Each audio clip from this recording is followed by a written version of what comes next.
성도 여러분, 교회는 혈육보다 더 진한 공동체가 될 수 있습니다. 반면에 적당히 선을 긋는 종교 공동체가 될 수도 있습니다. 그리스도의 사랑을 가지고 교회 본연의 그 모습을 추구한다면 교회는 형제보다 더 친밀해질 수 있습니다. 그러나 종교적인 목적 정도만을 생각하면 융화되지 않는 어색한 공동체로 그렇게 남게 될 겁니다. 예수님께서는 교회가 혈육을 능가하는 그런 진한 사랑의 천국 공동체가 되기를 원하십니다. 이것은 목회의 방향이기도 합니다. 목적이기도 합니다. 바울은 본문에서 선교 계획을 이야기를 하고 있습니다. 세 가지입니다. 먼저 바울은 자신이 지금 있는 곳 고린도에서 서바나로 그렇게 이동해 가기를 원합니다. 지금 저기 빨간 동그라미 쳐 있는 것이 고린도입니다. 바울이 지금 있는 곳입니다. 그 주변이 마게도냐와 아가야고, 그리고 오른쪽으로 보면 오른쪽입니다. 예. 그리고는 예루살렘이 있습니다. 서바나는 왼쪽이 로마를 지나서 그 끝에 있는 것이 서바나, 오늘의 스페인입니다. 현재 머무는 이 마게도냐와 아가야 지방에서 이미 지역 교회가 든든히 세워졌기 때문에 일할 곳이 없습니다. 이것은 복음이 가득 차서 전도할 것이 더 이상 없다는 그런 의미가 아니라 선교의 중추 역할을 하는 기지 교회들이 이미 다 서 있다는 겁니다. 바울은 가는 데마다 선교 기지를 세우고 이 중추 교회들이 서게 되면 다른 데로 이동했습니다. 두 번째는 서바나로 가는 길에 로마를 들리기를 예정하고 있습니다. 정착은 아니고 잠시 지내면서 그들과 교제를 하고 그 교회에서 자신을 선교사로 파송시켜 주기를 원하는 겁니다. 세 번째는 이 모든 것에 앞서서 우선적으로 예루살렘을 방문하기를 원합니다. 유럽 교회에서 모금된 헌금을 예루살렘 교회에 전달하는 그런 일입니다. 이 바울의 선교 계획 속에는요, 이 지상의 교회들이 어떤 관계를 가져야 되고 또 성도들이 어떤 교제를 해야 되는가, 이걸 잘 보여주고 있습니다. 24절, 이는 지나가는 길에 너희를 보고 먼저 너희와 사귐으로 얼마간 기쁨을 가진 후에 너희가 그리로 보내주기를 바람이라. 바울은 이 서바나로 가는 선교길에 로마를 잠시 들릴 텐데 이 로마 교회가 자신을 선교사로 파송을 해달라는 겁니다. 재정적인 것과 그리고 이동하는 안전과 그리고 기도의 후원까지 책임을 져달라는 겁니다. 자, 그런데 지금 바울과 이 로마 교회는요, 한 번도 본 적이 없습니다. 그냥 서로 소문만 듣고 있는 겁니다. 그래서 어찌 보면 초면에 무리한 부탁을 하는 것처럼 그렇게 보이는 겁니다. 근데 이 말을 꺼내는 이 바울의 표정은요, 너무 당연하다는 듯이 그런 뉘앙스를 보여주고 있습니다. 그리고 바울은 이 로마 교인들을 한 번도 본 적이 없는데 마치 오래 알고 있던 사람처럼 그런 친밀한 그런 인사를 하고 그런 애틋한 또 그리워하는 그런 표현들을 하고 있습니다. 그래서 실제로 가려고 몇 번 시도들을 했습니다. 로마서 1장 13절에 형제들아, 내가 여러 번 너희에게 가고자 한 것을 너희가 모르기를 원하지 아니하노니 이는 너희 중에서도 다른 이방인 중에서와 같이 열매를 맺게 하려 함이로되 지금까지 길이 막혔도다. 11절, 내가 너희 보기를 간절히 원하는 것은 어떤 신령한 은사를 너희에게 나누어 주어 너희를 견고하게 하려 함이니.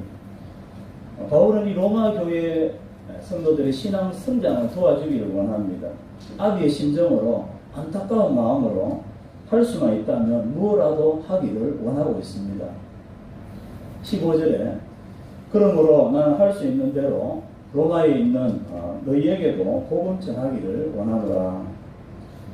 여기서 복음을 전하기 원한다, 이것은 전혀 모르는 상태에서 전도하는 것이 아니라 말씀의 깊은 것, 은혜의 깊은 것을 그들에게 깨우쳐주기를 원한다는 겁니다. 그래서 믿음이 성숙해지고 이 풍성한 비밀들을 좀 알고 그렇게 신앙생활을 하도록 해주고 싶다는 것입니다. 성도 우리가 이 로마 교회를 향한 바울의 심정을 볼 때 이 원래 교회의 관계 그리고 성도의 교제가 어떠해야 될지를 우리는 보게 됩니다. 원형 교회의 모습입니다. 예수 그리스도 안에서 서로 영적인 깊은 교통과 사랑을 나누고 그렇게 하고 있습니다. 이 정상적인 원래 교회의 모습입니다. 군대 이야기를 해서 죄송하지만 이제 군인분들도 계신 것 같은데 훈련소 이렇게 남자들이 가면요 그렇게 처음에 훈련소가 무정히 그렇게 빨리 사기 턴다고 합니다. 사기 텄니다. 전혀 모르는 사람인데 잘 아는 사람처럼 그렇게 편하게 그렇게 대합니다. 며칠 만에 몇 시간 만에 벌써 끈끈한 우정이 막 생깁니다. 왜 그렇습니까? 이 환경이 극도로 힘들고 고달프기 때문입니다. 그 거친 환경으로 인해서 같은 이 동지애가 생기는 겁니다. 이 동병상련의 그런 감정이 서로를 가깝게 그렇게 연결시켜 주는 겁니다. 초대교회 때는요, 예수 믿기가 아주 힘들었습니다. 어려웠습니다. 예수 믿는 것은 많은 부분을 포기해야 됩니다. 심지어는 자기 생명도 내놓아야 합니다.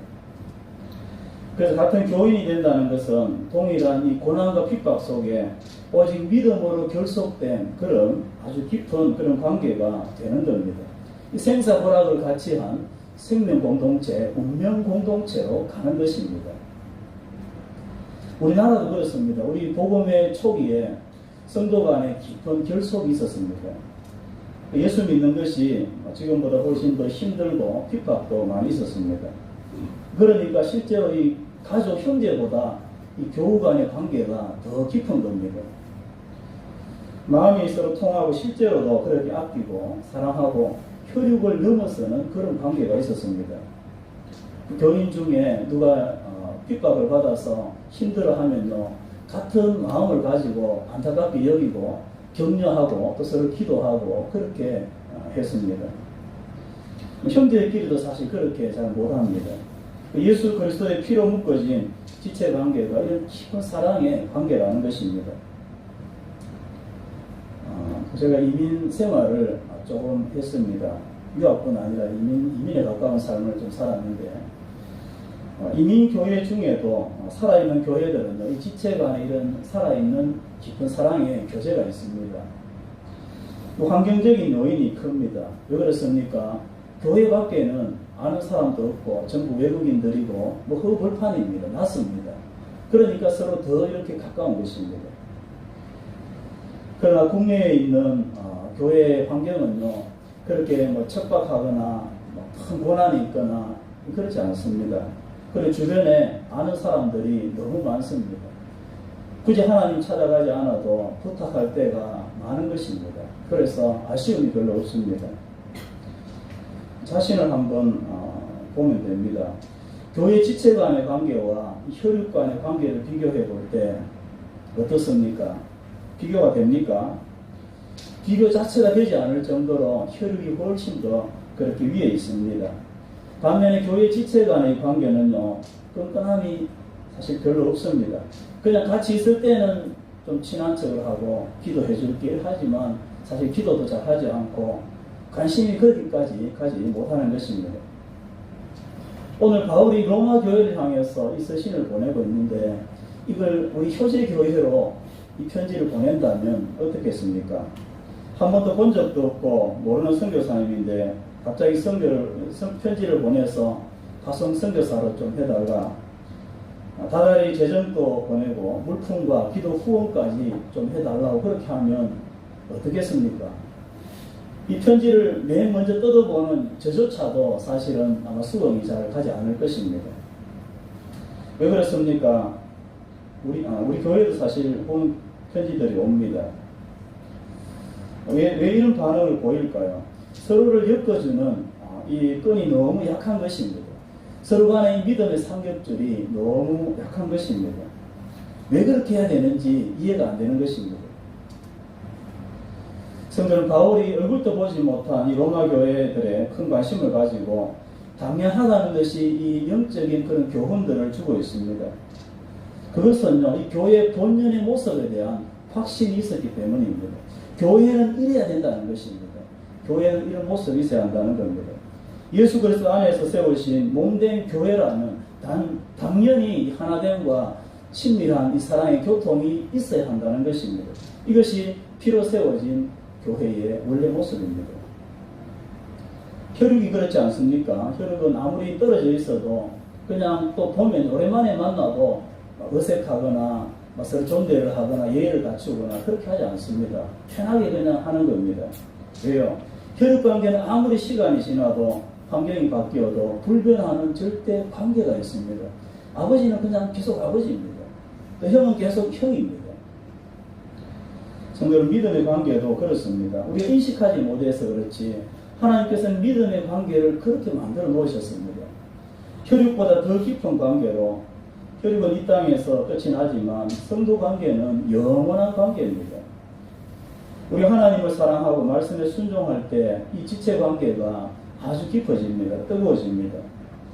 그런데 믿음에서 떨어지면요, 종이짝보다 못하게 되는 것입니다. 사랑하는 성도 여러분, 하나님께서 우리를 이 땅에 허락하신 가장 탁월한 선물이 바로 이 믿음의 공동체입니다. 그리고 같이 신앙을 가지고 있는 믿음의 지체들입니다.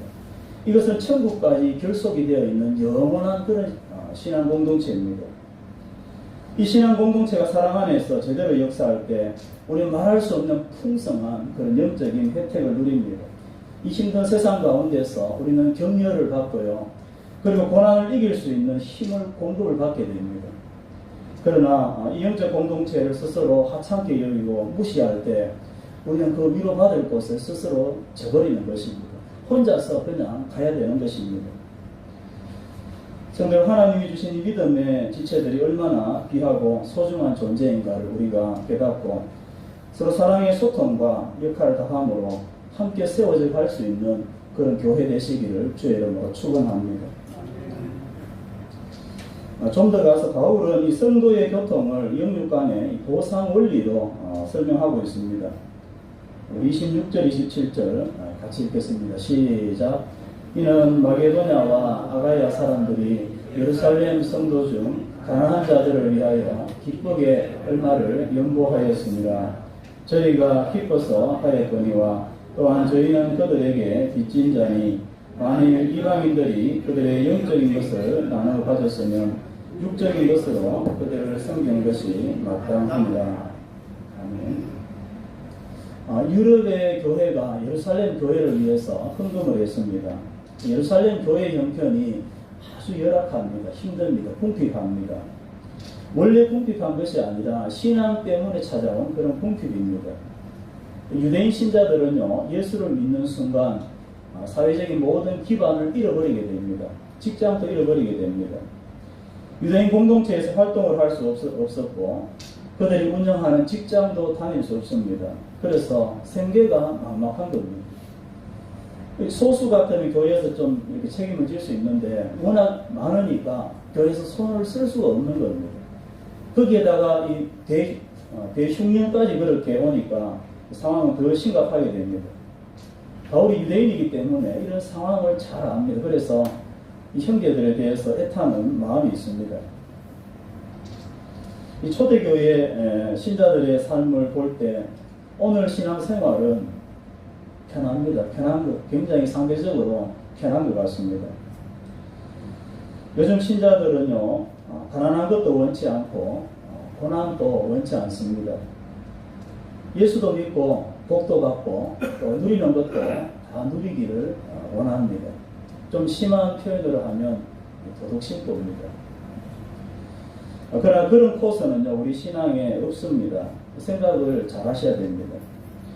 우리 믿음의 축복과 영광은요, 현재에는 언제나 고난의 형태입니다. 그리고 척박한 광야의 모습입니다. 그 고난을 장차의 영광으로 여기고 인내하고 갈 때에 그것이 우리 믿음의 여정입니다. 초대교회 신자들과 우리가 가는 곳은 같은 천국입니다. 같은 보편교회고 같은 하나님이고 같은 믿음입니다. 그런데 너무 이렇게 다르면 우리가 가는 목적지는 과연 어딘가 생각을 해봐야 됩니다. 성도는 바울은 이방인 교회의 성금을 예루살렘 교회에 전해주기를 원합니다. 그러면서 하나의 영적 원리를 이야기하고 있습니다. 이방인 교회가 물질적으로 예루살렘 교회를 돕는 것이 마땅하다고 이야기합니다. 왜 그렇습니까? 이들은 예루살렘 교회로부터 영적인 도움을 받았습니다. 이 예루살렘 교회가 파송한 사도들과 선교사들, 이들로 인해서 이 교회가 생겨나고 그렇게 성장을 해왔습니다. 예루살렘 교회가 파송하지 않았다면요, 이방인 교회는 생길 수가 없는 것입니다. 여전히 죄와 어두운 가운데 멸망길을 걷고 있는 것입니다. 그래서 이 빚을 지고 있는 겁니다. 그래서 예루살렘 교회가 물질적인 큰 고통을 받고 있을 때 이 물질적으로 돕는 것은 그 빚을 갚는 것이다. 그렇게 이야기하고 있습니다. 영적인 빚을 물질로 갚는 것입니다. 성도 여러분, 어떻게 생각하십니까? 이 계산 방법을 어떻게 생각하십니까? 영적인 빚을 물질로 갚고 있습니다. 또는 영적인 빚을 물질로 갚아야 됩니까? 동의가 안 되는 분이 있을 수도 있습니다. 왜 그렇습니까? 오늘날은요, 이 영적인 것과 물질적인 것을 분리해버립니다. 그리고 물질적인 것을 영적인 것보다 더 위에 둡니다. 그래서 물질로 갚으면 손해를 본다, 그런 생각이 있습니다. 어떤 목사님께서 이제 이 주제로 설교를 하셨습니다. 그런데 성도 한 분이 시험이 된 겁니다. 우리 목사님은 너무 돈을 밝히세요.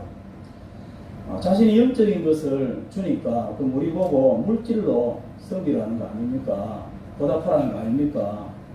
속보입니다.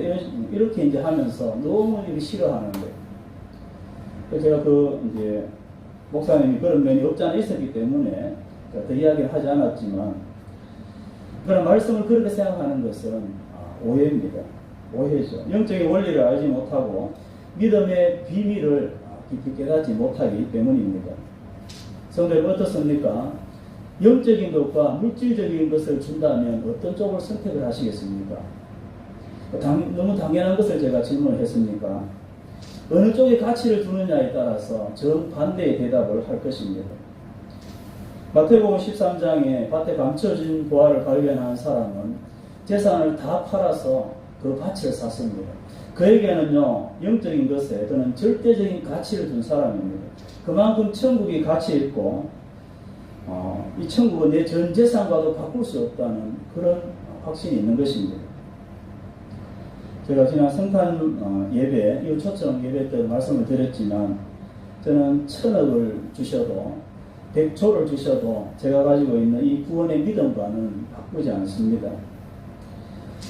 100조를 주셔도 제가 가지고 있는 이 붙드는 하나님, 그리고 이 구원의 비밀과 바꾸지 않습니다. 이 구원과 이 믿음의 비밀 앞에서 물질은요, 휴지조각 같은 것입니다. 비교할 수 없는 것입니다. 아마 다 그렇다고 생각합니다.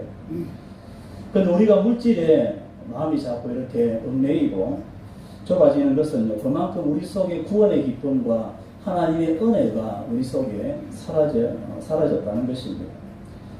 믿음의 비밀에 대해서 이게 좋은 줄 모르고 돈보다 이게 더 든든하지가 않은 것입니다. 그래서 물질이 커 보이는 것입니다. 그런 은혜가 충만하고 말씀이 그 속에 가득하면 영적인 것이 커 보입니다. 교회가 목회자에게 사례를 주는 것은 영적인 사역에 대한 물질적인 보상입니다. 교회가 공식적으로 영적인 것과 물질적인 것이 서로 이렇게 상호 보상이 가능하다는 것을 보여주는 겁니다. 교회가 영적인 것을 귀하게 여기고 영적인 기관임을 나타내는 것입니다. 성도들은요, 다 영의 사람들입니다. 그런데 교회가 영적인 것에 관심이 없으면 목회자를 청빙하는데 무관심합니다. 적극적이지 않습니다. 어떤 교회는요, 말씀의 목회자를 청빙하지 않고 그 돈을 모아서 건축할 생각을 합니다. 말씀이 없어도 건물만 있으면 된다는 것입니다. 얼마나 육적인 그런 생각입니까? 이런 교회들이 있습니다. 그리고 이민교회 중에는 더 많이 있습니다. 그러나 말씀이 희귀해지면요, 교회는 본질을 잃어버리고 그냥 친목 공동체, 커뮤니티 그런 성격만 있는 것입니다. 그러면 밝히는 교회가 되는 것입니다.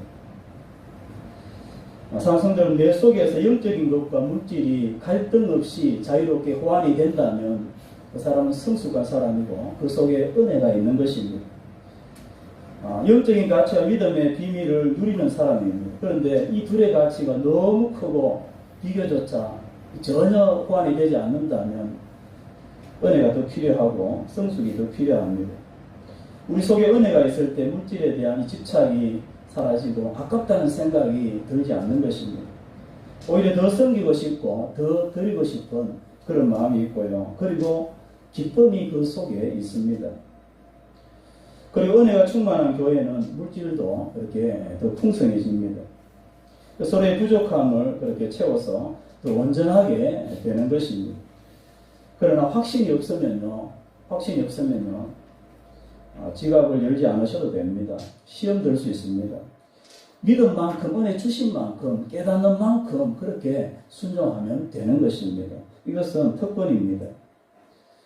29절에 내가 너희에게 나아갈 때에 그리스도의 충만한 복을 가지고 갈 줄을 아노라. 성도는 물질은요 유한한 것입니다. 그런데 그리스도의 축복은요 무한한 것입니다. 측량할 수 없는 것입니다. 이 무한한 영적 축복의 비밀을 깨닫고 영육 간에 그렇게 풍성한 공동체 되시기를 주의 이름으로 축원합니다. 마지막으로 바울은 자신을 위해서 기도해 달라고 당부하고 있습니다. 우리 30절 같이 읽겠습니다.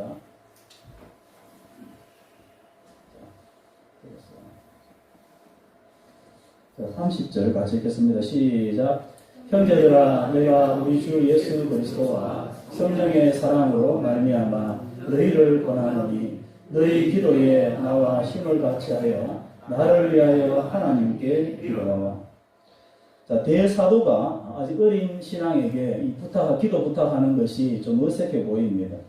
애들 보고 아빠께서 기도해. 어떤 그런 모습입니다. 그런데 이 교회의 기도는요, 대사도가 무시할 수 없을 정도로 큰 능력이 있습니다. 그래서 바울이 염치불구하고 기도를 부탁하고 있는 것입니다. 기도는 인간의 연약함을 훌쩍 뛰어넘습니다. 그리고 교회의 사이즈, 규모를 뛰어넘는 그런 능력이 있습니다. 그래서 기도에 동력자가 필요하고 많을수록 좋습니다. 바울은 이 세 가지 기도를 부탁하고 있습니다. 먼저 자기 신변의 안전입니다. 그리고 두 번째는 예루살렘으로 가져갈 이 구제금이 잘 전달될 수 있도록 그렇게 기도하고, 또 세 번째는 이 로마 방문이 성공적으로 이루어지도록 그렇게 기도를 부탁하고 있습니다. 예루살렘에는 바울을 죽이려 하는 그런 위험한 그런 사람도 있기 때문에 기도를 부탁하고, 그리고 예루살렘 교회가 이방인 교회의 구제금을 받지 않을 수도 있습니다. 그러면 바울의 수고가 헛수고가 되는 것입니다. 자, 그래서 기도를 부탁하고 있는데, 성도 여러분, 교회가 파송된 자들을 위해서 할 수 있는 가장 큰 일은 기도입니다. 물질 후원도 필요하지만 반드시 기도에 후원을 해야 합니다. 파송된 선교사님들이 영적으로 무너져 버리면요, 더 이상 사역을 할 수가 없습니다. 보낸 물질이 아무 유익이 없는 것입니다. 남용될 수 있습니다. 그래서 교회는 파송된 자들을 위해서 견고한 기도의 진을 형성해서 함께 그들과 영적 전쟁을 치러야 됩니다. 우리는 그 선교 현장에 직접 들어갈 수 없습니다.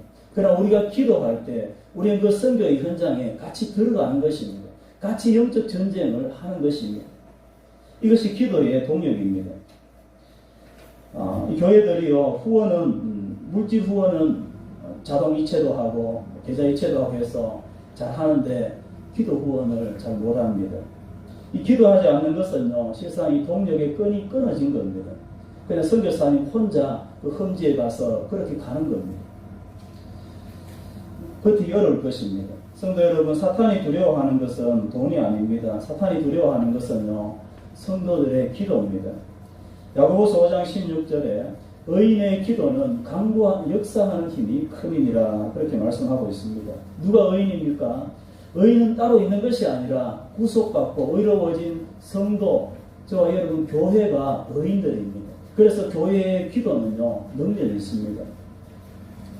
우리가 예배 때마다 기도를 하고 또 오후 예배 때는 좀 더 기도를 하는데 그냥 순서에 있으니까 다른 거 그냥 이렇게 허전하니까 하는 것이 아닙니다.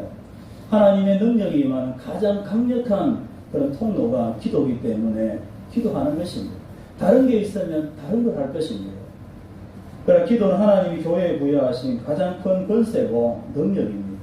사탄을 이기고 세상을 이기고 기적이 일어나고 병이 치유되고 하나님의 권능이 임하는 그 통로가 바로 성도의 기도입니다. 16세기 종교개혁을 주도했던 마틴 루터는요, 하루에 3시간씩 규칙적으로 기도했습니다. 어떤 일이 있어도 기도를 빠뜨리지 않았습니다. 양보하지 않았습니다. 얼마나 바쁩니까? 온 세상이 주목하는 사람입니다. 그러나 기도를 포기하지 않았습니다. 다니엘은 왕이 내린 이 죽음의 칙령 앞에서 하루 3번씩 기도했습니다. 죽음이 앞에 있지만 기도했습니다. 이것은 기도가 신자에게 어떤 의미를 가지는지, 어떤 능력을 가지는가를 보여주고 있습니다. 스크린에 나오지만 우리가 잘 아는 기도의 아버지 조지 뮬러라는 분은요, 이 끈질긴 기도에 유명하신 분입니다. 5명의 친구를 위해서 기도하는데 수십 년 기도하다 보니까 한 명씩 이렇게 돌아와서 4명이 다 회심을 했습니다. 그런데 한 명이 안 하는 겁니다. 조지 뮬러가 죽습니다. 죽는데 이 조지 뮬러의 장례식에 이 친구가 조문을 와서 이 친구가 52년 동안 자기를 위해서 기도했다는 그 이야기를 듣고 감동을 받아서 회심을 했다는 그런 이야기가 있습니다. 하나도 이 기도가 떨어지지 않음을 보여주고 있습니다. 사랑하는 성도 여러분, 우리가 같이 기도하는 것은요, 한 영으로 하나님 앞에 나아가는 것입니다. 함께 기도할 때 우리가 거대한 영적 전설을 만들어서 사탄을 대적하고 영적 전쟁을 하는 것입니다. 기도할 때 교회는 하나가 되고 맡은 이 사명들을 감당할 수 있습니다. 기도할 때 우리는요, 더 가까워지고 하나가 되었음을 우리가 느낍니다. 그러나 기도하지 않으면 공동체는 뿔뿔이 다 흩어지고 모래알처럼 그렇게 섞이지 않습니다. 그리고 늘 잡음이 나게 되는 것입니다. 성도 하나님께서 우리를 교회로 만나게 하셨습니다. 서로를 정말 귀하게 여기고 믿음의 사랑의 교제를 나누고 하나됨으로 우리가 기도한다면 하나님이 의도하신 이 교회의 축복을 우리는 다 누리면서 그렇게 살아갈 수 있을 것입니다. 이 은혜가 있는 복된 공동체 되시기를 주의 이름으로 축원합니다.